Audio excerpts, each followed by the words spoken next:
Bulldozer Raj BJP ഭരണകൂടങ്ങളുടെ നയമാണ്.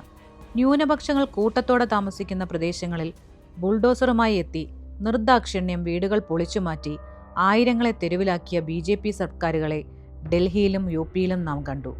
ആ bulldozer രാജിനെതിരായ പ്രതിഷേധത്തിന്റെ മുന്നിൽ ഇടതുപക്ഷ പാർട്ടികൾ അണിനിരന്നതും നാം കണ്ടതാണ്.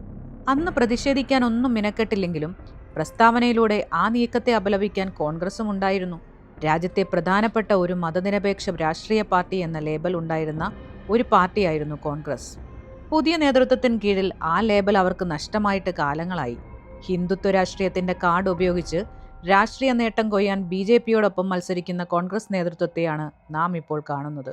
അയോധ്യയിലെ രാമക്ഷേത്ര നിർമ്മാണവുമായി ബന്ധപ്പെട്ട ഭൂമി പൂജയ്ക്ക് ക്ഷണിക്കാത്തതിലുള്ള വേദന പരസ്യമായി പങ്കുവച്ച കോൺഗ്രസ് നേതാക്കളെ നാം കണ്ടു. രാജ്യത്തെ ന്യൂനപക്ഷങ്ങളോടുള്ള കോൺഗ്രസിന്റെ സമീപനം അപകടകരമാം വിധം മാറിയെന്ന വിമർശനം ഉന്നയിച്ച് കോൺഗ്രസ് ബന്ധം ഉപേക്ഷിച്ച നിരവധി നേതാക്കളുണ്ട്.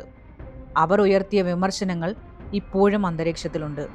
കഴിഞ്ഞ ദിവസം കർണാടകയിലെ കോൺഗ്രസ് സർക്കാർ സ്വീകരിച്ച ഒരു നടപടിയാണ് ഈ കാര്യങ്ങൾ വീണ്ടും സജീവമായ ചർച്ചയ്ക്കിടയാക്കിയത്. കർണാടകയുടെ തലസ്ഥാനമായ ബംഗളൂരുവിലെ കസ്തൂരി നഗറിൽ മുസ്ലിം ജനവിഭാഗങ്ങൾ വർഷങ്ങളായി താമസിച്ചു വരുന്ന ഫക്കീർ കോളനിയും വസീം ലേഔട്ടും ബുൾഡോസർ ഉപയോഗിച്ച് കോൺഗ്രസ് സർക്കാർ തകർത്തു എന്ന ഞെട്ടലുളവാക്കുന്ന വാർത്ത പുറത്തു വന്നിരിക്കുന്നു.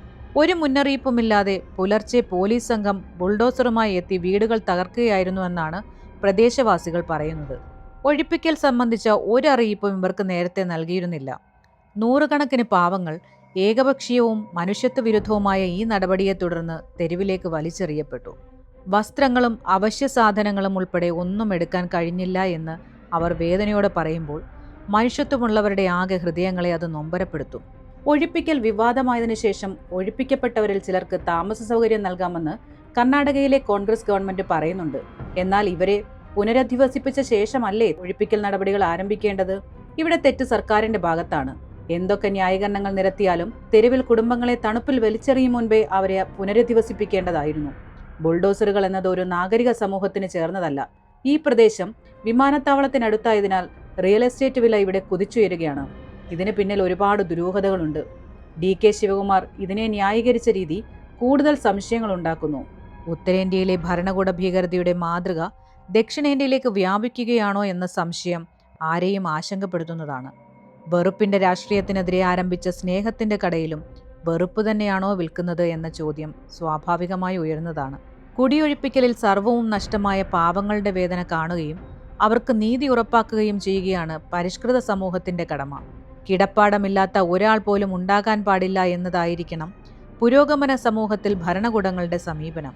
തലചായ്ക്കാൻ കൂരയില്ലാത്ത അവസാനത്തെ മനുഷ്യനും വീടുണ്ടാക്കി കൊടുക്കുക എന്നതാണ് ജനകീയ പ്രതിബദ്ധതയുള്ള ഭരണകൂടങ്ങളുടെ നയം.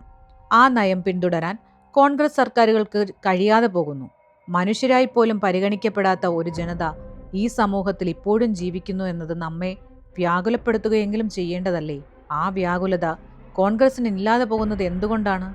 BJP ആകാൻ മത്സരിക്കുന്ന കോൺഗ്രസിന് ഇത്തരം ചിന്തകൾ ഇല്ലാതെ പോകുന്നത് സ്വാഭാവികമാണ്. ഈ നയങ്ങൾ പിന്തുടരുന്ന കോൺഗ്രസിന് എങ്ങനെയാണ് BJPയുടെ തീവ്ര ഹിന്ദുത്വ വലതുപക്ഷ നയങ്ങളെ തുറന്നുകാട്ടുന്ന പ്രതിപക്ഷമായി മാറാനാകുക?